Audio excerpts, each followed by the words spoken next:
இயேசுவின்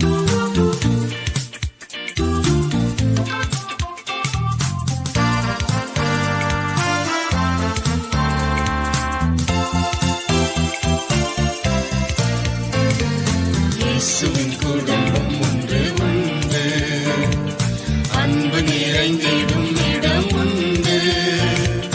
இயேசுவின் குடும்பம் ஒன்று உண்டு, அன்பு நிறைந்திடும் இடம் உண்டு. உயர்வும் இல்லை அங்கு தாழ்வும் இல்லை, ஏழை இல்லை பணக்காரன் இல்லை.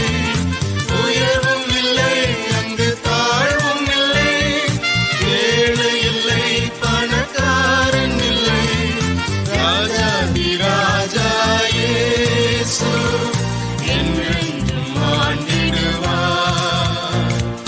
ராஜாதி ராஜா இயேசு என்றென்றும் ஆண்டிடுவார். இயேசுவின் குடும்பம் ஒன்று உண்டு, அன்பு நிறைந்திடும் இடம் உண்டு. இயேசுவின் குடும்பம் ஒன்று உண்டு, அன்பு நிறைந்திடும் இடம் உண்டு. Praise the Lord, praise the Lord. கர்த்தருடைய நாமம் மகிமைப்படுவதாக. ஆமென். இல்லறம் இறைவனின் பரிசு என்ற விசேஷ நிகழ்ச்சியை உங்கள் யாவருக்கும் நாங்கள் அறிமுகப்படுத்துகிறோம். ஆமென். கம்பேஷன் ஃபேமிலி சேனல் சார்பாக ஒவ்வொரு புதன்கிழமை தோறும் இரவு 7 மணிக்கு இந்த நிகழ்ச்சி ஒரு குடும்ப நிகழ்ச்சியாக குடும்பங்களுக்கு தேவையான என்னென்ன காரியங்கள், என்னென்ன ஆலோசனைகள் என்ற வேதத்தின் அடிப்படையிலே நாம் தொடர்ந்து பார்த்து கொண்டு வருகிறோம். இது ஆமென். அநேக குடும்பங்களை திடப்படுத்தும்படியாக தேவன் ஒரு நல்ல ஒரு வழிவாசலை தேவன் திறந்து வைத்திருக்கிறார். ஆமென். இப்போது கூட நாம் நிகழ்ச்சிக்கு நேராக ஜெபத்தோடு கூட நாம் கடந்து செல்லலாம். கண்களை மூடி நாம் ஜெபிக்கலாம். மகா கிருபையும் இரக்கம் நிறைந்தவரே, ஆமென். என் தேவ ஆவியோட கரம் எங்கள் மத்தியிலே இருந்து எங்களை ஆமென். வழிநடத்துகிறபடியால் கொடா கொடி ஸ்தோத்திரங்களை எடுக்கிறோம் ஆண்டவரே. பிதா குமாரன் பரிசுத்த ஆமென். ஆவியானவர் திரிதேவலாய் கடந்து வந்த ஜெபத்தை அங்கீகரித்து ஆசீர்வதித்து வழிநடத்தப்பட வேண்டுமாறு ஜெபிக்கிறோம். இல்லறம் இறைவனின் பரிசு இந்த விசேஷ குடும்ப ஆசீர்வாத நிகழ்ச்சியை தேவன் தாமே அங்கீகரித்து ஆசீர்வதித்து வழிநடத்தப்பட வேண்டுமாறு ஜெபிக்கிறோம். ஆமென். ஆண்டவரே, இந்த நிகழ்ச்சியின் மூலியமாக அநேக குடும்பங்கள் கட்டப்படும்படியாக, Yes, Lord. தேவ பலத்தினாலே கர்த்தாவே பலப்படும்படியாக ஆமென். ஆண்டவரே நீர் கிருபை பாராட்டுங்கப்பா. ஆண்டவரே, அநேக குடும்பங்கள பிரச்சனைகள், போராட்டங்கள், Lord. நிந்தைகள், Amen. அவமானங்கள், பிரிவினைகள் ஆண்டவரே போன்ற ஏற்றத்தாழ்வு போன்ற காரியங்கள் எடுத்து போட்டு ஆமென். தேவ அன்பினாலே ஆண்டவரே கர்த்தாவே ஒவ்வொருவரும் கர்த்தாவே புரிந்து ஆமென். கணவன் மனைவியாக தேவ சத்தம் கேட்டு தேவம் சித்தம் செய்கிற கர்த்தாவே குடும்பமாக நீங்க ஆசீர்வதித்து ஆமென். வழிநடத்தப்பட வேண்டுமாறு ஜெபிக்கிறோம். Bless in the name of Jesus. சகல துதி கன மகிமையாமக்கே செலுத்துகிறோம். மீட்பரும் இரட்சகருமாகிய இயேசு கிறிஸ்துவின் இன்ப நாமத்தில் ஜெபிக்கிறோம் எங்கள் ஜீவனுள்ள நல்ல தகப்பனே. ஆமென். ஆமென். ஆமென். ஆமென். Praise Lord. இல்லறம் Praise the Lord. இறைவனின் பரிசு. இந்த நிகழ்ச்சியை அநேக நபர்களுக்கு பிரயோஜனம் உண்டாகும்படியாக மற்றவர்களுக்கு சொல்லுங்க, தெரியப்படுத்துங்க. நீங்க ஒருவேளை இந்த சேனலை சப்ஸ்கிரைப் பண்ணலாம், நீங்க தயவுசெய்து சப்ஸ்கிரைப் பண்ணுங்க, மற்றவங்களுக்கு ஷேர் பண்ணுங்க. இந்த நிகழ்ச்சி மூலியமாக அநேக குடும்பங்கள் ஆஸ்வதிக்கப்படுறாங்க. அநேக குடும்பங்கள்ல இருக்க பிரச்சனைகள்ல இருந்து அவங்க அந்த மனசு பாரம். கடந்த வாரமா கூட ஒரு சகோதரி சொன்னாங்க, பாஸ்டர் நீங்க பேசுனீங்க, ரொம்ப சந்தோஷமா இருக்கு.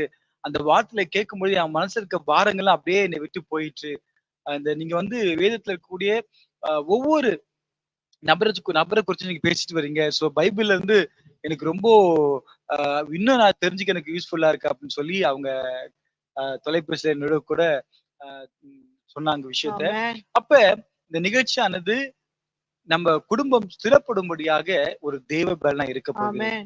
கர்த்தர் நாம் மகிமைப்படுவது. ஒருவேளை குடும்பத்துல இந்த பிரிந்து போன குடும்பங்களை தேவன் இணைக்க போகிறார். அல்லேலூயா. மாத்திரமல்ல, உங்க வேண்டுதல்கள் என்ன, உங்க விண்ணப்பங்கள் என்ன, தேவன் அந்த விண்ணப்பத்தை கேட்டு பெரிய காரியங்களை அவர் செய்ய போகிறார். ஆமென். நம்ம தொடர்ந்து பார்த்தோம் இல்லைங்களா?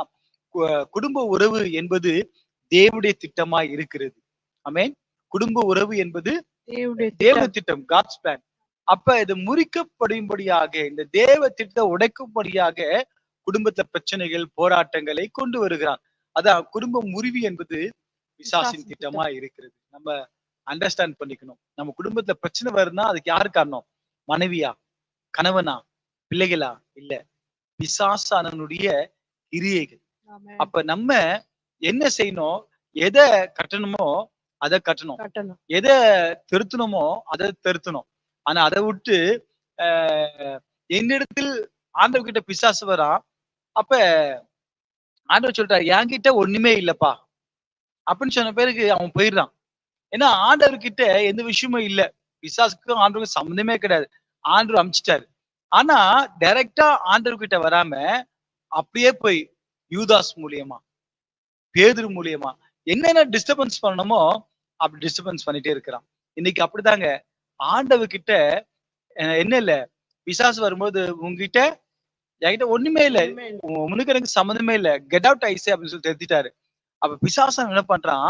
இன்றைக்கு தேவனோடு ஐக்கியமா இருக்க வேண்டிய குடும்பத்தை குலைப்பதற்கு தேவனை டைரக்டா அட்டாக் பண்ண முடியாது. ஆனா குடும்ப உறவுகளை சீர்கேடு உண்டு பண்ணணும், பிரிவினை உண்டு பண்ணணும். இப்பேற்பட்ட காரியங்கள்லாம் அவன் செய்ய அநேக தந்திரமான காரியங்களை செய்கிறான். ஆகவே இன்னைக்கு அநேக குடும்பங்களை குழப்பம் வர்றதுக்கு என்ன காரணம் அப்படின்னு பாத்தீங்கன்னா பிசாசனுடைய தந்திரம் தான்.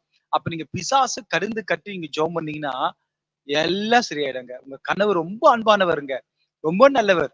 ஆனா உங்க கணவருக்குள்ள அந்த எரிச்சல் ஆவிய என்ன செய்யறான்? பிசாசுன்னு விதைக்கிறான்.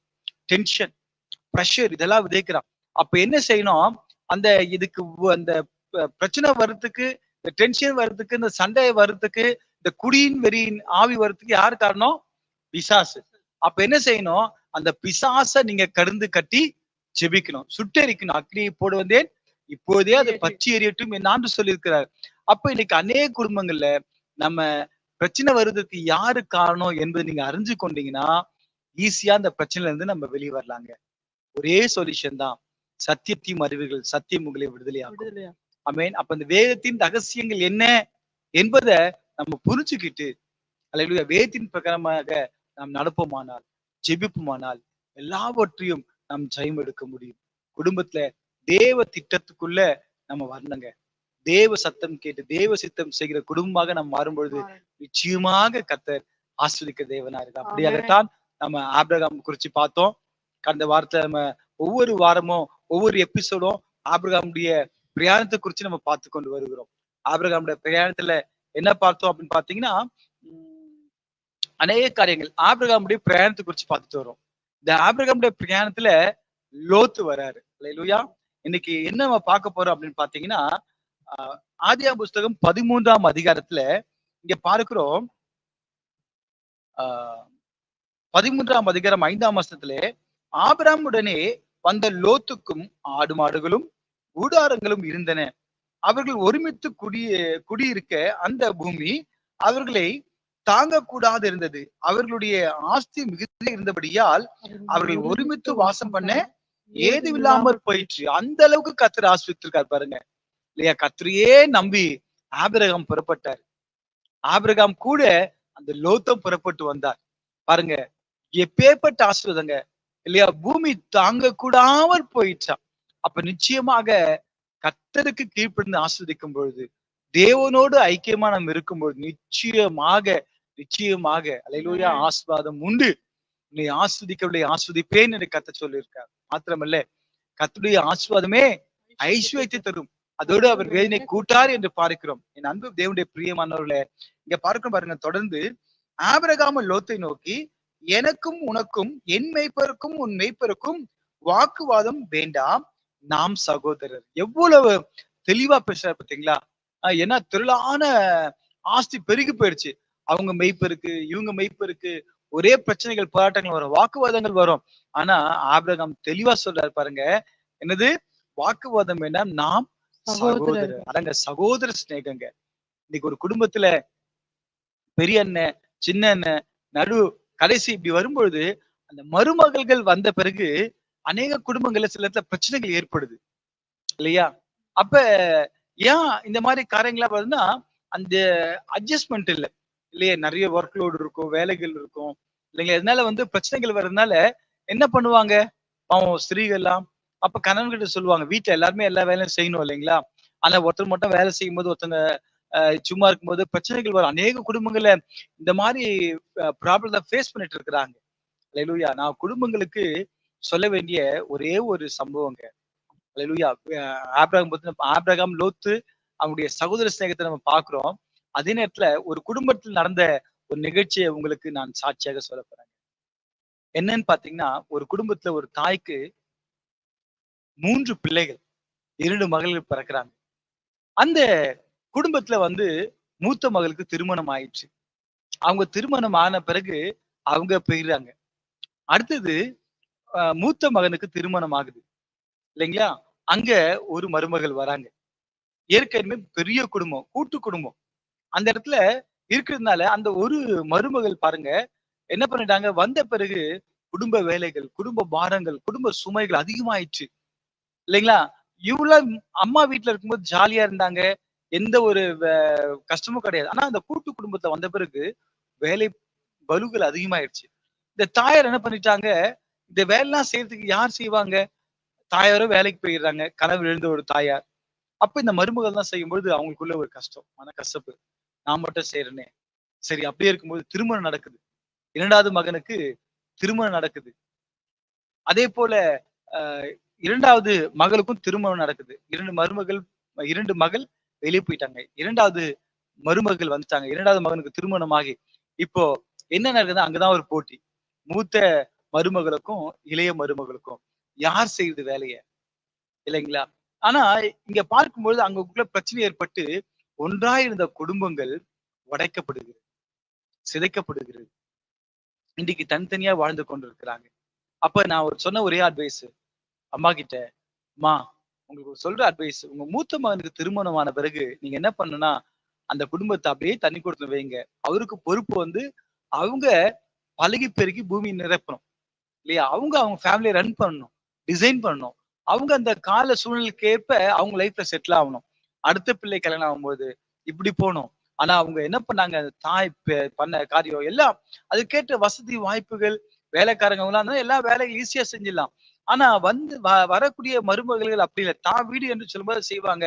ஆனா வந்த இடத்துல மற்றவங்க இத கூடத பார்த்து பயந்துருவாங்க இல்லையா? அப்படி ஒரு குடும்பங்கள் உடைக்கப்பட்டு போனது நான் பார்த்தேன். ரொம்ப வேதனையா இருந்துச்சு. அங்க அந்த குடும்பத்துல இயேசு இல்ல. அதனால தான் பிரச்சனை. இல்லைங்களா? அதுக்கப்புறம் 3வது ஒரு நபர் வந்தார். அந்த 3வது நபருக்கு திருமணம் ஆகி, அவங்க 2 பேரும் வெளிய போயிட்டு, அப்ப அந்த 3வது மகனோடு கூட இருக்கிறாங்க. இன்றைக்கு அந்த குடும்பம் சந்தோஷமா இருக்கு. ரட்சிக்கப்பட்டாங்க. தேவன தேடுறாங்க. தேவனை ஆராதிக்கிறாங்க. எந்த பிரச்சனையும் இல்ல. அந்த மூத்த மகன் குடும்பம், 2வது மகன் குடும்பம், இன்னைக்கு அவங்கலாம் லைஃப்ல செட்டில் ஆயிட்டாங்க. இப்படி ஒரு குடும்பம் இருக்குங்க. சோ அந்த குடும்பத்த தேவன் ரட்சித்து பாதுகாத்தார். இன்னொரு குடும்பம் 9 பிள்ளைகள் பெற்றெடுத்தாங்க. 9 பிள்ளைகள் பெற்றெடுத்து கணவர் இறந்துட்டாரு. ஒரு தாயார். அந்த தாயாருக்கு வியாதி வந்து விட்டது. அந்த தாயார பார்ப்பதற்கு எல்லாருக்கும் கல்யாணம் ஆயிடுச்சு. யாருக்கும் கல்யாணம் ஆகாம இல்ல. எல்லாரும் எல்லாம் வெல் செட்டில்டா இருக்கிறாங்க. ஆனா அந்த தாயார் இன்னிக்கும் தன்னுடைய பிள்ளைகள் இல்லாம தனியா கஷ்டப்பட்டு இருக்கிறாங்க. எத்தனை பிள்ளைங்க? 9 பிள்ளைங்கள் இருக்காங்க. எவ்வளவு வேதனை. கடந்த நான் வாரம் போய் பார்க்கும்பொழுது மிக வேதனையான காரியம். அவங்க அவங்க அழுது சொல்லவே முடியல. ரொம்ப வேதனை. அப்ப இவ்வளவு பிள்ளைகள் இருந்தும் என்னங்க பிரயோஜனம்? கடைசி காலத்துல பார்ப்பதற்கு யாராச்சும் ஒருத்தர் இருக்கணும்ல. எல்லாமே ஒவ்வொரு பொசிஷன்ல இருக்கிறாங்க. அப்பதான் நிலைமை பார்க்கும்போது ரொம்ப ரொம்ப ரொம்ப வேதனையா இருந்துச்சு. இன்னைக்கு அப்பேற்பட்ட தனிமைப்படுத்தப்பட்ட பெற்றோர்கள் இருக்காங்களா? என் அன்பு தேவனுடைய பிள்ளைகள, உங்க பெற்றோர்கள நீங்க பாதுகாக்கணுங்க. இல்லறம் இறைவனின் பரிசு. நான் ஆபிரகாம பத்தி, லோத்த பத்தி நான் பேசிட்டு போயிடுவேன்.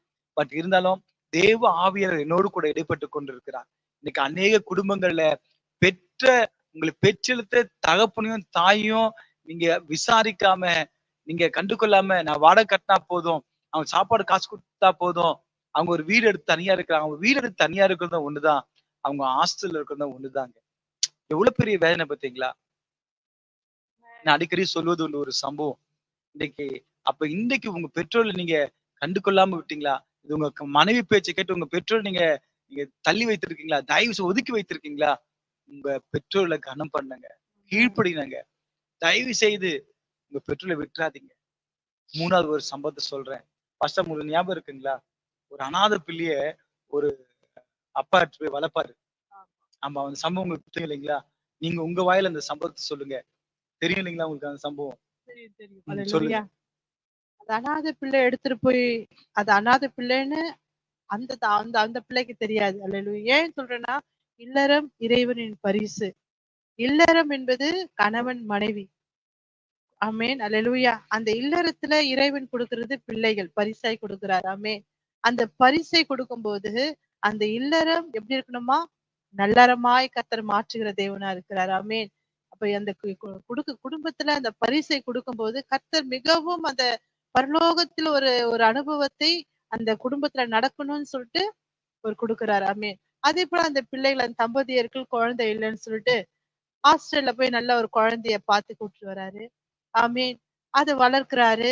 அந்த பிள்ளைகளுடைய அனாதை பிள்ளைகளை போல தெரியாம வளர்க்கிறாரு அந்த பிள்ளைய. பாருங்க நாள் பட அந்த பிள்ளைகள் கல்யாணம் ஆகுது. பிள்ளைகள் கல்யாணம் ஆகும்போது மருமகள் வராங்க சொன்னாங்க பாத்தீங்களா? அந்த மருமகள் வரும்போது குடும்பத்துல என்னென்ன பிரச்சனைகள் நடக்கும்ன்றது. ஆமீன். மருமகள் என்பது ஆமீன் ஒரு மகள் போல அந்த குடும்பத்தை கட்டி காக்கிறவர் போல. அந்த குடும்பத்தை இன்னொரு மகள் தான் ஆமென். மருமகள். மருமகள். மருமகள். அப்ப மகள் சொல்லும்போது அதுல முதல்ல அந்த குடும்பத்துல அவள் வரும்போது மகளாய் வருகிறார். ஆமென். அப்ப அந்த குடும்பத்துல மகளாய் வரும்போது மகளுக்கு வேண்டிய காரியத்தை அவங்க செய்யணும். பாருங்க அந்த மகள் அப்படின்ற மருமகன் பார்த்ததுனால அந்த தகப்பனாரை கொஞ்சம் வயசானாலே இப்படிதான் கொஞ்சம் ஏதாவது பேசுவாங்க கொல்லுவாங்க. சில பேருக்கு பிடிக்காது, சில பேருக்கு அது ஒரு எரிச்சலா இருக்கும். அது மாதிரிதான் இருந்திருக்கும்னு நான் நினைக்கிறேன். அதனால உங்க அப்பா போயிட்டு நீங்க என்ன பண்ணுங்க, ஒரு நல்ல ஒரு ஹாஸ்டல்ல பார்த்துட்டு நீங்க சேர்த்துருங்க. ஒரே ஒரு எனக்கு டிஸ்டர்பன்ஸா இருக்கு, நம்மளுடைய குடும்பத்திற்கு அது பெருசு ரொம்ப தொல்லை பண்ணுது, ரொம்ப தொல்லை குறைச்சலா பண்ணுது இருக்கு அப்படின்னு அப்படின்னு சொல்லுவாங்க. அப்படின்னு பேசியிருப்பாங்க போல இருக்கு. இப்ப பாத்தீங்கன்னா 2 பேருக்கும் கருத்து வேறுபாடு. கணவன் மனைவி எப்ப பார்த்தாலும் இதே இல்லறம் இறைவனின் பரிசுன்னு சொல்லும்போது இவங்க 2 பேருக்குள்ள கிளாஷ் ஆயினே இருக்குது. நீங்க எப்ப எடுத்துன்னு போய் விடுவீங்க, எப்ப எடுத்துன்னு போய் விடுவீங்க, ஏன் நிம்மதி இல்ல அப்படின்னு சொல்லும்போது பாருங்க ஒரு தகப்பனார ஒரு குடும்பத்தை பார்க்க வேண்டிய பொறுப்பை மருமகளுக்கு கொடுக்கும் போது நம்ம அந்த பாதையில ஒழுங்கா நம்ம கொண்டு போகணுங்க. ஆமென். கர்த்தர் நம்முடைய நியாயத்திற்கிற தேவனா இருக்கிறார். ஆமென். அப்ப பார்க்கும்போது அந்த இந்த புருஷனுக்கு என்ன இவ இப்படி தொல்லை பண்றாளேன்னு சொல்லிட்டு அந்த தகப்பனார் அப்பா நம்ம உங்களை இந்த மாரி அவன் பிள்ளைக்கு சொல்றதுக்கும் கஷ்டம், என்ன பண்றதுன்னு தெரியாம சரி வாங்க ஒரு இடத்துக்கு நம்ம போலாம், உங்களை இந்த மாரி இருக்கு அந்த அப்பா அவங்க தகப்பனார் புரிஞ்சுக்கிறாரு. கணவன் மனைவிக்குள்ள நம்மளால பிரச்சனைகள் விரிசல்கள் ஏற்படுகிறதுன்னு சொல்லிட்டு அப்படி கொண்டு போகும்போது சரிப்பா நீங்க நல்லா இருங்க, நான் எப்படியோ இருக்கிறேன்னு சொல்லிட்டு அவங்க தகப்பனாரும் அந்த அந்த பிள்ளையோட வார்த்தை கீழ்ப்படிந்து போகிறாங்க. போயிட்டு ஒரு நல்ல ஒரு ஹாஸ்டல்ல பார்த்து முதியோர் இல்லம் அந்த முதியோர் இல்லத்துல பார்த்து அந்த தகப்பனார போய் இந்த மாரி பேசி கொண்டு போய் சேர்க்கலாம் என்று போறாங்க. போகும்போது அங்க ஒரு ஃபாதர் ஃபாதர் இருக்கும்போது அவங்க அப்பாவும் அந்த ஃபாதரும் என்ன பண்றாங்கன்னா பேசிக்கிறாங்க நல்லா. இவன் அந்த அந்த மகனானவன் கூர்ந்து கவனிக்கிறான். என்ன இது இப்பதானே நம்ம தகப்பனாரை கொண்டு வந்து விட்டோம், இதுக்குள்ள இவங்க ஒரு நண்பர்களை போல பேசி கொண்டு இருக்கிறாங்களேன்னு சொல்லிட்டு அந்த அந்த பையன் வாட்ச் பண்றான். வாட்ச் பண்ணும்போது அதுக்கப்புறம் வந்து நல்லா பேசுறாங்க, எப்படி இருக்கீங்க அதே ஒரு நீண்ட நாள் பேசும்போது எப்படி இருக்கும், எப்படி இருக்கீங்க, அந்த பையன் எப்படி இருக்கிறான். ஆனா அப்ப அந்த பையன் எப்படி இருக்கான்னு கேட்கும் போது கூட இவன் தான் அப்படின்னு அந்த தகப்பனார் சொல்லல பாருங்க.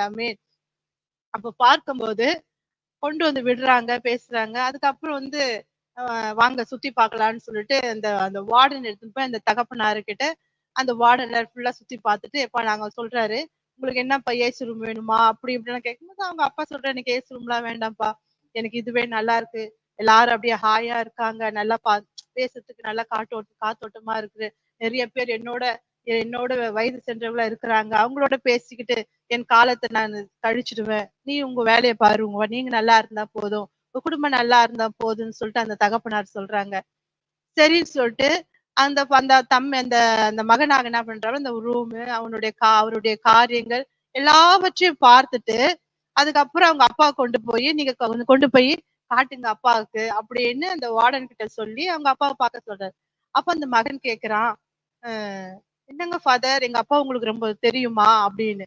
நல்லா தெரியும் உங்க அப்பாவை, ரொம்ப நல்லா ஜாலியா பேசிட்டு இருக்கீங்களே, ரொம்ப நாள் பழக்கம் போல, நான் இப்பதானே அப்பாவை கூட்டிட்டு வந்தேன் அப்படின்னு அப்படி சொல்லும் போது இல்லப்பா ரொம்ப நாள் ஒரு 30 வருஷம் 35 வருஷம் முன்னாடி இவர் தான் இங்க வந்தாரு, வந்துட்டு இங்க இருந்து ஒரு நல்ல ஒரு ஒரு ஹாஸ்டல் ஒரு அனாதை பிள்ளையை கூட்டிட்டு கொண்டு போனாரு. அல்லேலூயா. அந்த அனாதை பிள்ளை இப்ப எப்படி இருக்கான்னு தெரியல, ஆனா அவருக்கும் தெரியாது அல்ல இவன் தான் இப்படின்னு அந்த பிள்ளைய கூட்டிட்டு போனாரு அப்படின்னு. அப்போ பாருங்க, அவனுடைய உள்ளம் உடைக்கப்பட்டது. ஆமென். அல்லேலூயா. அந்த அநாதை பிள்ளை நான் தான்னு அவனுக்கு புரிஞ்சிடுச்சு. ஆமென். அப்போ அவனுடைய உள்ளம் உடைக்கப்பட்டு, இப்பேற்பட்ட ஒரு காரியத்தை எங்க அப்பா என்ன இங்க இருந்து கூட்டிட்டு வந்தாரு அனாதையாக. அல்லேலூயா. நான் அங்க அவரை கூட்டிட்டு வந்து அனாதையா விடுறதுக்கு நான் பார்த்தேன். எனக்கு இவரால தானே இவ்ளோ பெரிய ஒரு வசதி வாய்ப்புகள், இவ்ளோ பெரிய கல்வி ஞானங்கள், இல்ல இவ்ளோ பெரிய வீடுலாம் கிடைச்சு. ஆமென். ஒரு அனாதையா இருந்த என்னை எடுத்து வளர்த்து, ஆனா இப்ப இந்த நிலைமைக்கு கொண்டு வந்து விடுகிறேனேன்னு சொல்லிட்டு, ஆமென். அந்த மகன் ரொம்ப உள்ள உடைந்து மீண்டுமாக போயிட்டு அந்த ரூம் எல்லாம் கேன்சல் பண்ணிட்டு, அல்லேலூயா, அல்லேலூயா. அப்போ போன் கால் வருது, என்ன உங்க அப்பாவை சேர்த்துட்டியா, உங்க அப்பாவை அனுப்பிச்சிட்டியா அப்படின்னு. அப்போ மனைவியை நல்லா வாங்குன்னு வாங்கி, அல்லேலூயா, எங்க அப்பா மீண்டுமா நான் கூப்பிட்டு கொண்டு வருகிறேன் அப்படின்னு சொல்லிட்டு பாருங்க. இப்ப பெற்றோர்களாகிய நாம், ஆமென், நம்ம பிள்ளைகள் அனாதையாய் ஆமென் இருக்கக்கூடாது. ஆமென். நம்ம கர்த்தருடைய நாம மகிமைக்கென்று சொல்றேன். பிள்ளைகளுடைய வாழ்க்கையில ஆமென், நீங்க பெற்றோர்கள், ஆமென், பெற்றோருக்கு நம்ம என்ன பண்ணணுமா, எப்போதுமே ஆமென், பிள்ளைகளாக நீங்க ஒருபோதும் உங்க பெற்றோர்களை முதியோர் உள்ளத்துல போய் விடுகிறதோ, அல்லேலூயா, அவங்கள வந்து மனைவியோட பேச்சை கேட்டு இப்படிப்பட்ட காரியத்தை செய்கிறது நம்ம கர்த்தருடைய பார்வைக்கு அது எப்படி இருக்குமா, அது கர்த்தர் நியாயத்துல கொண்டு வருகிறார். ஆமென். அதை இல்லறம் இறைவனின் பரிசு. அப்ப அந்த மகன் மனம் திரும்ப தகப்பனோட கூட்டின்னு போயிட்டு அவங்க வீட்டுக்கு சொல்லிட்டு திரும்ப அவங்க மருமக மனைவி கிட்ட சொல்லும் போது அந்த குடும்பம் இல்லறம் ஒரு இறைவனுடைய பரிசாய் காணப்படுகிறது.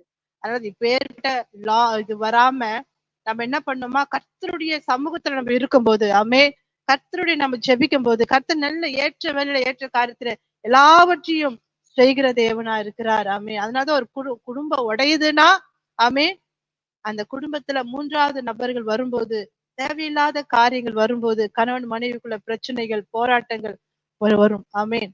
அதுதான். இப்போ நல்ல ஒரு அருமையான ஒரு சாட்சியை கேட்டோம். என்ன பாஸ்டர் எல்லாருடைய சாட்சியும் சொன்னீங்களே, உங்க சாட்சி என்ன அப்படின்னு பாத்தீங்கன்னா, என் அன்பு தேவனுடைய பிள்ளைகளே, நீங்க நீங்க நிறைய பேர் சொல்லுவாங்க, பிரசங்கம் மட்டும் நல்லா பண்றீங்க, ஆனா சாட்சி வேணும் இல்லையா? நீங்க தாராளமா வாங்க. புதிய வாசல் சியோன் திருச்சி போய் பள்ளிக்கரணையில கீழே வீடு மேல சர்ச்சு, எங்க வீட்டுல வாங்க. இவங்களுடைய அம்மாவும் என்னுடைய அம்மாவும் இல்லையா, 2 தாய்மார்களை நாங்க பராமரிக்கிறோம். அவங்க எங்களை பராமரிக்கிறாங்க, நாங்க அவங்கள பராமரிக்கிறோம். அவங்க எங்களுக்கு போஷிக்கிறாங்க, நாங்க அவங்களுக்கு போஷிக்கிறோம். இல்லைங்களா? 2 தாய்மார்கள் இங்கதான் இருக்காங்க. அதாவது எல்லாருக்குமே ஆச்சரியம். என்னை பத்தி தெரிஞ்ச அநேக குடும்பங்கள் தெரியும். உண்மையிலேயே பாஸ்டர் நீங்க ரொம்ப கிரேட் பாஸ்டர். ஒரே வீட்டுல சம்மந்தி நீங்க வச்சிருக்கிறீங்க. எவ்வளவு சுச்சுவேஷன் எல்லாவற்றிலும் உண்மையிலேயே வந்து ரொம்ப சந்தோஷம் பாஸ்டர் அப்படின்னு சொல்லுவாங்க. அப்ப எல்லா குடும்பத்திலும் பிளஸ் இருக்கும், மைனஸ் இருக்கும். அதை நம்ம சரிப்படுத்தணுங்க. நம்ம யாரையும் யாருக்காகவும் நம்ம விட்டு கொடுக்க கூடாது. நம்ம பெற்றோர்களை நம்ம பாதுகாக்கணுங்க. அது நம்ம மேல் விழுந்த கடமை. இன்றைக்கு நீ எதை விதைத்தாயோ அதை அறுப்பாய். இன்னைக்கு உன் பெற்றோர்களை நீ அனாதையா ஆக்கிட்டனா, நாளைக்கு உன் பிள்ளைங்க உன்னை அனாதையா ஆக்குவாங்க. எழுதி வைத்துக் கொள்ளுங்க. இது நடக்கும். இது உண்மை. நான் ஐயா சாப விடுறேன்னு நினைக்காதீங்க. இதுதான் உண்மை. சாபலாம் விடல. அதாவது இன்னைக்கு அநேக குடும்பங்கள் இன்னைக்கு பாத்தீங்கன்னா அநேக தாய்மாரெல்லாம் ரோட்ல பிச்சை எடுத்து கொண்டிருக்காங்க. ஏமா உங்கள பிள்ளைகளா இல்லையா? எல்லா பொண்ணு வந்துச்சு, மரும வந்துச்சு, எல்லாம் நிறைய விட்டாங்கப்பா அப்படின்னு சொல்லுவாங்க. சில பேர் வந்து மருமகன் இல்லையா, ஒய்ஃபோடைய பெற்றோர்கள் கூட இருப்பாங்க, யாரும் இருக்க மாட்டாங்க. ஆனா பாருங்க, திருமணமான பிறகு கூட தன்னுடைய குடும்பத்தார் நிறைய இந்த சூழ்நிலை கைவிட்ட சூழ்நிலை பார்த்திருக்கேன். தயவு செய்து சரி, வயது முதிர்ந்தவர்களை கனம் பண்ணுங்க, பராமரிங்க. அது உங்க மேல் விழுந்த கடமை இல்லைங்களா? சோ அது சாதாரண விஷயம் இல்லை இல்லையா? நீங்க தான் கிட்ட இருக்கிறாங்க உன்னுடைய பெற்றோர்கள், அவங்களுக்கு நீங்க அன்பு செலுத்தாம நீங்க வெளியே அநேக தான தர்மங்கள் பண்ணாலும் பிரயோஜனமே இல்லை. ஆகவே உங்க பெற்றோர்களுக்கு கனம் பண்ணுங்க, அவங்கள பராமரிச்சு கொள்ளுங்க, பாதுகாத்து கொள்ளுங்க. ஒருவேளை இந்த சூழ்நிலை நீங்க இருக்கிறீங்களா, எப்படி சமாளிக்கிறதுன்னு தெரியல பாஸ்டர், எப்படி என் ஒய்ஃப் எப்படி பேசுறதுன்னு தெரியல, என் ஹஸ்பண்ட் என்ன பேசுன்னு தெரியல, என் குடும்பத்தை இந்த மாதிரி நான் கைவிட்டுட்டேன், எங்க அப்பா அம்மாவை நான் ஹாஸ்டல்ல சேர்த்துட்டேன், இல்ல அனாதை போல தெரித்தி விட்டுட்டேன், இல்ல அவங்களை விட்டு நான் தனி கொடுத்து வந்துட்டேன். என் அன்பு தேவனுடைய பிள்ளைகளே, அந்த மாதிரி சூழ்நிலை இருக்குன்னா உங்களுக்கு ஆலோசனை கொடுப்பதற்காக தான் நாங்க இருக்கிறோம். நாங்க தொலைபேசியின் கீழே போடுறோம். நீங்க தொலைபேசியில நீங்க தொடர்பு கொள்ளுங்க. உங்களுக்காக நாங்க ஜெபிக்கவும் ஆலோசனை கொடுக்கவும் நாங்க காத்து கொண்டிருக்கிறோம். நிச்சயம் ஒருவேளை பிரிந்த குடும்பம் இருந்தா நிச்சயம் கர்த்தர் சேர்த்து வைப்பார். ஆமென். என் அன்பு தேவனுடைய பிள்ளைகளே, அதனால ஒருவேளை பெற்றோர்கள் நீங்க உங்க பிள்ளைகளை நீங்களே அமைச்சிருக்கலாம், வெளியே தயவு செய்து போயிடுங்க அப்படின்னு சொல்லிட்டு. நீங்க தனிமையா இருக்காதீங்க, உங்க பிள்ளைகளோடு இருங்க. ஆமென். இல்லைங்களா? கடைசி வரைக்கும் சரி, எக்காரணத்தை கொண்டும் சரி, உங்களை பிள்ளைகளை விட்டு நீங்க தனியா போகாதீங்க. உங்க பிள்ளைகளையும் நீங்க தனியா அனுப்பாதீங்க. ஏன்னா அதோடைய வலி வேதனை இன்னைக்கு அநேக குடும்பங்கள் உணர்ந்து கொண்டிருக்கிறாங்க. ஆண்டவராகிய இயேசு கிறிஸ்து ஒருபோதும் கைவிடாத தேவன். ஒருவேளை இந்த நிகழ்ச்சியை பார்க்க நீங்க யாராச்சும் கைவிடப்பட்ட சூழ்நிலை இருக்கலாம். ஒருபோதும் கைவிடா, ஒரு நாளும் விலகிடா, ஒரு போதும் கைவிடா, ஒரு நாளும் விலகிடா, ஒரு தாய் தேற்றுவது போல் என் நேசர் தேற்றுவார், ஒரு தாய் தேற்றுவது போல் என் நேசர் தேற்றுவார், மார்போடு அணைப்பாரே, மனக்கவலை தீர்ப்பாரே, மார்போடு அணைப்பாரே, மனக்கவலை தீர்ப்பாரே, ஒரு தாய் தேற்றுவது போல் என் நேசர் தேற்றுவார், ஒரு தாய் தேற்றுவது போல் என் நேசர் தேற்றுவார். ஆமென். ஆமென். இந்த நிகழ்ச்சியுடைய கடைசி பகுதிக்கு நம்ம வந்திருக்கிறோம். இன்னும் ஒரு சில மணி நேரத்துல நம்ம முடிச்சு ஜெபிக்க போறோம். லோத்து உடைய செல்வ சீமானா இருந்தாங்க ஆபிரகாம் லோத்தும். அவங்க மந்தை இவங்க மந்தை பிரிஞ்சு போயிடுச்சு சண்டை வந்து இல்லையா? ஆனா அவங்க ஆபிரகாம் அருமையா சொன்னார் பாருங்க, நாம சகோதரர்கள். அப்ப நீ உனக்கு எங்க போகணும்னு தோணுதோ அங்க நீ போலாம் போப்பா அப்படின்னு சொல்லிச்சாரு. அல்லேலூயா. சோதோமின் ஜனங்கள் பொல்லாதவர்களும் கர்த்தருக்கு முன்பாக மகா பாவிகளுமாய் இருந்தார்கள் இல்லையா? சோதோமை நோக்கி லோத்து அவருடைய மந்தையும் எல்லாம் கிளம்பி போறாங்க. ஆமென். ஆமென். 15ஆம் அதிகாரம் 1ஆம் வசனத்துல நம்ம பார்க்கிறோம். அல்லேலூயா. அவங்க அழகா பிரிஞ்சு போயிட்டாங்க. அதுக்கப்புறம் ஒரு பெரிய ஸ்டோரி இருக்கு, நீங்க படிங்க. அல்லேலூயா. தேவன் லோத்து தனியா போன பிறகு கூட அங்க ஒரு பிரச்சனை போராட்டம் வருது. அங்கேயும் ஆபிரகாம் வந்து ஹெல்ப் பண்றாரு அந்த சகோதரருக்கு. இன்றைக்கு தயவு செய்து உங்க சகோதரரை விட்டு கொடுக்காதீங்க. உங்களை பகைச்சு சண்டை போட்டு பிரிந்து போயிருக்கலாம், ஆனா அவங்க ஒரு பிரச்சனை வரும்பொழுது சகோதர சிநேகம் இருக்குனாங்க. என்ன என்ன பகைச்ச, நான் என்ன ஒரு துரோகமா நினைச்சேன், எங்க அண்ணன் இன்னைக்கு வியாதிப்பட்டு இருக்கும்போது நான் போய் பாக்குறேன், ஜெபம் பண்றேன், நான் இருக்கிறேன் உனக்கு அப்படின்னு சொல்லிட்டு அவங்களுக்கு ஆறுதலா இருக்கிறேன். அப்ப அவங்க செய்யற தவற உணர்ந்து சந்தோஷப்படுறாங்க, ஐயோ நான் தவறு பண்ணிட்டேன். அப்ப அவங்க பிள்ளைகள்லாம் கூப்பிட்டு, நான் மரிச்சா கூட என்னுடைய சகோதரன் பாதுகாப்பார் என்று சொல்லி சொல்லுவதை கேட்க முடிகிறது. என் அன்பு தேவனுடைய பிள்ளைகளே, இன்னைக்கு அநேக குடும்பங்கள்ல மிகப்பெரிய பிரிவினைகள் பிசாசான கொண்டு வருகிறான். அப்பேற்பட்ட பிரிவினைகளை நம் ஜெபத்தால் மாத்திரமே தகர்க்க முடியும். கர்த்தருடைய நாமம் மகிமைப்படுவதாக. இந்த ஒரு குணாதிசயம் ஆபிரகாமுக்கு இந்த நிமித்தமாக தேவன் ஆபிரகாமை ஆஸ்வதிக்க தேவன் திட்டமிடுகிறார். அதான் வாசிக்கிறோம் 15ஆம் அதிகாரம் 1-2 வசனங்களை வாசிப்போம். இந்த காரியங்கள் நடந்த பின்பு கர்த்தருடைய வார்த்தை ஆபிரகாமுக்கு தரிசனத்திலே உண்டாகி, அவர், ஆபிராமே நீ பயப்படாதே, நான் உனக்கு கேடகமும் மகா பெரிய பலனுமாய் இருக்கிறார் என்றாய். இன்னைக்கு அநேக குடும்பங்களை பயந்து போயிருக்கிறீங்க. அடுத்தது என்ன ஆகும், என் சூழ்நிலை எப்படி, என் குடும்பம் எப்படி பிரிஞ்சு போயிருக்கு, சிதறடிக்கப்பட்டு இருக்கிறது. கர்த்தர் சொல்றாரு, பிசாசானவன் பயத்து கொண்டு வரான். தேவன் சொல்றாரு, பயப்படாது. ஆண்டவனை பார்த்து சொல்ற, நீங்க பயப்படாதீங்க, எதை குறிச்சும் பயப்படாதீங்க. ஆண்டவர் சொல்றாரு, நான் உனக்கு கேடகமும் உனக்கு மகா பெரிய பலனுமா இருக்கிறேன். கர்த்தர் கேடகமா இருக்கிறார், மகா பெரிய பலனுமா இருக்கல்ல, ஆமென். பயப்படாதீங்க. ஆமென். தேவனே உங்களுக்கு பலனா இருக்கிறார். உங்க காரியங்கள் என்ன என்பதை தேவன் அறிந்திருக்கிறார். ஆமென். அல்லேலூயா. ஹல்லேலூயா. அதற்கு ஆபிரகாம், கர்த்தராகிய ஆண்டவரே, அடியேற்கு என்ன தருவீர்? நான் பிள்ளை இல்லாமல் இருக்கிறேனே. தமஸ்கு ஊரானாகிய இந்த எலியேசர் என் வீட்டு விசாரணை கர்த்தனாய் இருக்கிறானே என்றார். ஆமென். இந்த நிகழ்ச்சிய அடுத்த பகுதியில ஆபிரகாமுடைய அந்த நீதிமானா இருந்தார். தேவன் விசுவாசித்தார், தேவனுக்கு கீழ்ப்படிந்து நடந்தார், தன்னுடைய சகோதரனுக்கு விட்டு கொடுத்தார். மாத்திரமல்ல, சகோதரனுக்கு ஒரு பிரச்சனை வரும்போது அந்த 13ஆம் அதிகாரம் 14ஆம் அதிகாரத்தை நீங்க படிச்சீங்கன்னா தெரியும் உங்களுக்கு. அங்க சகோதரனுக்கு போய் யுத்தம் பண்ணி சகோதரனுக்கு பாதுகாப்பாக எல்லாவற்றையும் செய்துகிறார். ஆமென். என் அன்பு தேவனுடைய பிள்ளைகளை, இந்த குணாதிசய கர்த்தர் பார்த்து தேவன் ஆபிரகாமை ஆஸ்வதிக்க விரும்புகிறார். ஒருவேளை உன் வாழ்க்கையில குறைவுகளா இருக்கலாம்.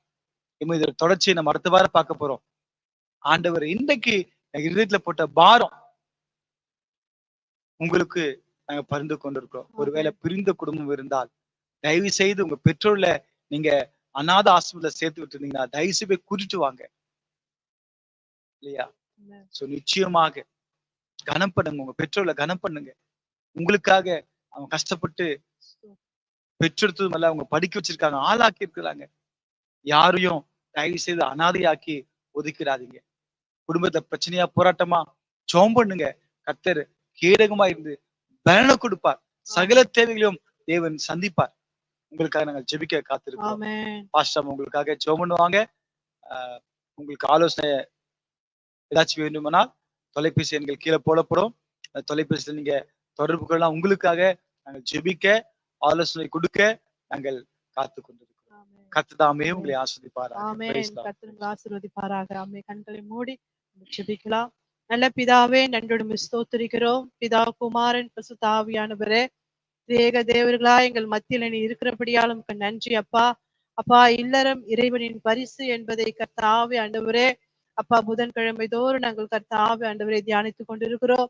ஆண்டவரே, இந்த நாளிலே கூட கர்த்தாவே ஆண்டவரே இந்த குடும்பங்களிலே காணப்படுகிற பிரச்சனைகள், போராட்டங்கள் எல்லாவற்றையும் கர்த்தாவே ஆண்டவரை எடுத்து போட்டு குடும்பத்தை நீர் கட்ட வேண்டுமாறு ஜெபிக்கிறோம். கர்த்தாவே என் தேவன் தாமே ஆண்டவரே கர்த்தாவே ஒவ்வொரு குடும்பங்களை ஆசீர்வதிப்பீராக.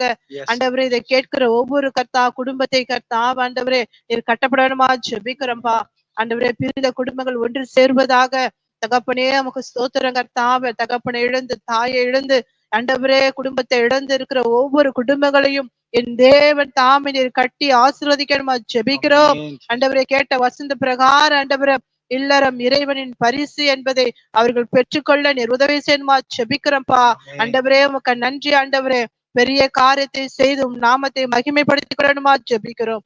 ஆசீர்வதிங்க, பலப்படுத்துங்க. இயேசுவின் நாமத்தில் கேட்கிறோம் எங்க நல்ல பிதாவே.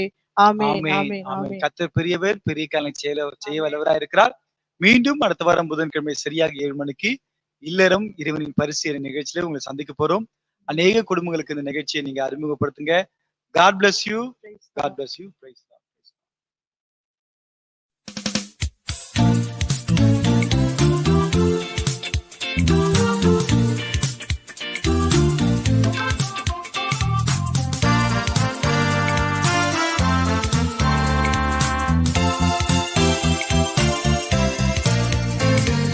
இயேசுவே